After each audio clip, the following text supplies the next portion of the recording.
আসসালামু আলাইকুম রহমতুল্লাহি বারাকাতু। আজকে আমি কথা বলবো আপনাদের সঙ্গে শসা গাছের ভাইরাসজনিত রোগের সমাধান নিয়ে।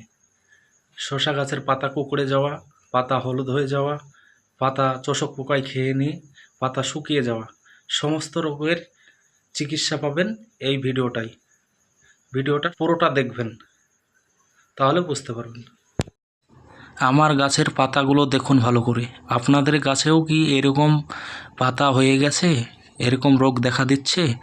তাহলে আমার ভিডিওটা পুরোটা দেখবেন। ওষুধ বলে দেব, ওষুধের মাত্রা বলে দেব, ওষুধের কার্যকারিতা কী সেটা সবটা বলে দেব। অ্যাকচুয়ালি এই রোগগুলো হয় সাদামাছি, জাব পোকা এবং চোষক পোকার কারণ থেকে। এই চোষক পোকা দমন করার জন্য ওষুধ কী লাগবে সেইটা ভিডিওতে দেখিয়ে দিচ্ছি। প্রথমে অ্যাডমায়ারের কথা বলবো, এর কার্যকারিতা কী আছে। পাতা কোঁকড়ানোর জন্য যত রকমের পোকা থাকে সমস্ত পোকা এই ওষুধটাই মেরে দেয়, পাতা কোঁকড়ানো বন্ধ করে দেয়। টাটা কোম্পানির মাস্টার ওষুধের কাজ কী? ছত্রাকজনিত যত রোগ থাকে সমস্ত রোগ নির্মূল করে এই মাস্টার। যেমন পাতা শুকিয়ে যাওয়া, পাতা হলুদ হয়ে যাওয়া, এতে কাজ করে। এই দুটোকে একসঙ্গে মিক্স করে নেবেন।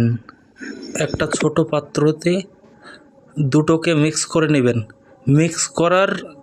এই দুটোকে মিক্স করার পরিমাণ 10 লিটার জলের সঙ্গে মাস্টার 20 গ্রাম, অ্যাডমায়ার 10 লিটার জলের সঙ্গে 2 গ্রামের 1 প্যাকেট দিয়ে দেবেন।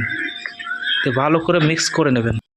দুটো ওষুধ একসঙ্গে একটা ছোট পাত্রে ঢেলে নিয়ে হাত দিয়ে মিক্স করে নেবেন। মিক্স করে নেওয়ার পরে বড় আপনি যে ড্রামে স্প্রে করবেন সেই ড্রামে ব্যবহার করবেন, ঢেলে দেবেন। এই বিষটা ব্যবহার করবেন পাতার উপরে এবং পাতার তলে, ভালো করে স্প্রেটা করবেন। এরকমভাবে দেখে নেন, দেখে ভালোভাবে স্প্রেটা করবেন। এরকমভাবে গাছ ইনশাল্লাহ 4 দিনের মধ্যে রোগ থেকে মুক্তি পেয়ে যাবেন। হ্যাঁ, আর একটা সতর্কবার্তা, এই দুটো বিষ ব্যবহারে 7 থেকে 10 দিনের আগে কোনো বিষ ব্যবহার করবেন না। আপনি ওষুধটা দেওয়ার 2 দিন পর থেকেই ফলাফল পেয়ে যাবেন ইনশাল্লাহ। 3 দিন পরে দেখবেন পাতা কুঁকড়ানো স্টার্ট হয়ে যাবে এবং রোগগুলো মুক্ত হয়ে যাবে। আমার গাছের 3 দিন পর আপনাদেরকে আপডেট দেব, দেখবেন আর আপনার গাছের সঙ্গে মিলিয়ে দেখবেন। ভিডিওটা যদি আপনার একচিনো উপকারে আসে তাহলে চ্যানেলটি সাবস্ক্রাইব করে দেবেন, পাশে থাকা বেল আইকনটি বাজিয়ে দেবেন, আপনার শসা চাষি বন্ধুদেরকে শেয়ার করে দেবেন। আমাদের ক্ষেত খামারের জন্য সবাই দোয়া করবেন। আসসালামু আলাইকুম রহমতুল্লাহি বারাকাতু। আমি নতুন ভিডিও করছি ভাই, কোনো জায়গায় ভুল ত্রুটি হয়ে থাকলে অবশ্যই ক্ষমার চোখে দেখবেন। আপনার গাছ কীরকম থাকছে আমাকেও আপডেট জানাতে পারেন কমেন্টে। ওষুধ দুটো অবশ্যই রোদ পড়ে যাওয়ার পরে বিকেলবেলায় ব্যবহার করবেন।